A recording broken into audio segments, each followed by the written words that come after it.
My name is Garrick Prayogg.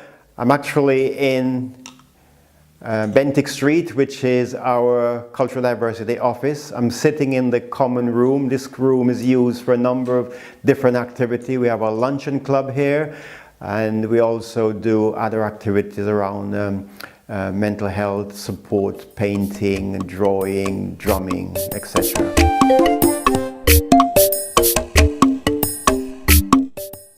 Yeah, this is Cultural Diversity Admin Office. This is where we operate from, and it's part of the Magenta Living, as we mentioned before, the Housing Association. So it's very small, but it's just right for us.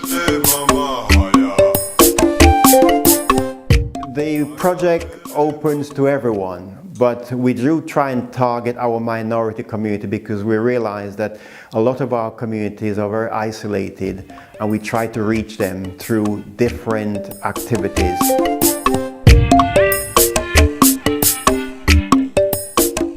Wirral as a town has changed over the past 25 years. For example, when I arrived here in 1989, there were very few black people living on the Wirral. There were a number of Chinese and Asian, but as far as African and Caribbean people, very, very few. In fact, my children were the only 3 children in school back then in the 80s, 89, 90, 91, etc. Now we look at the landscape on Wirral, it has changed dramatically. Wherever you go out in the street now, you can see, you know, people walking around, you know, black people everywhere. The difficulty with Wirral, we don't have a place that black people congregate or associate. So it's always an issue trying to mobilize black community. When you have activity, for example, a lot of people don't know that there are anything going on. People live across 22 wards. That will be east, west, north and south. So it's difficult to mobilize people. But what we've been doing over the years is just trying to provide a number of activity to say, yes, you know, you can join us. For example, we offer a lunch club to our elders, over 50. We offer a forum, which is once a month, to families and friends so that they can come together. In Charing Cross Neighbourhood Centre, we've been using that building since 1999, and we're currently still using that building. And we try to offer these activities to say to our minority community, we're here, come and join us. It's always difficult to actually find them, but we continue to offer that service.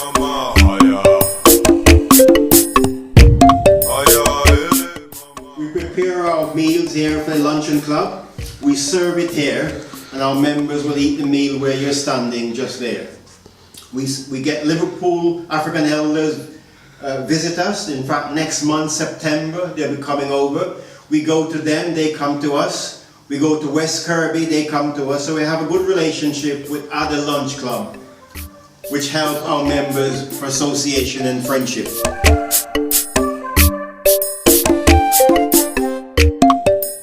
Cultural Diversity Network, we work closely with other partners. For example, we work with Liverpool.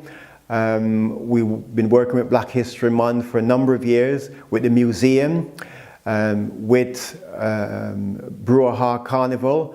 And what we try to do is to ensure that the people living on the Wirral are connected with people in Liverpool, because often they don't know that there are activities in Liverpool. So we try to to ensure those activities are actually promoted in Wirral.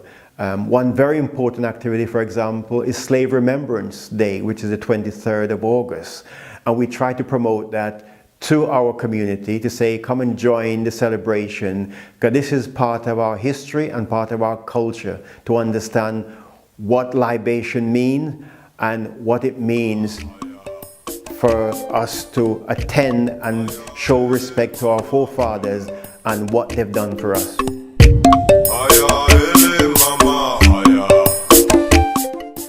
Well, it's very diverse. The largest community would be Chinese, and then second would be Indian, Bangladeshi, Pakistani, etc., or Asian as we refer to them. Then beyond that, we have a mixture of Africans and Caribbean. Africans and Caribbean is growing. It's a growing population. In total, the figures that the council have put out is 7.9% of BME, and that consists of those communities that I mentioned. And Wirral has 390,000 population. So if you do the maths, nearly 8% of 390,000 will give us the figure. The other difficulty that our people are spread across 22 wards. Which means it's very difficult to actually find them. They're isolated. And although we've been doing activities for many years, people still don't know we exist. And that's always a difficulty.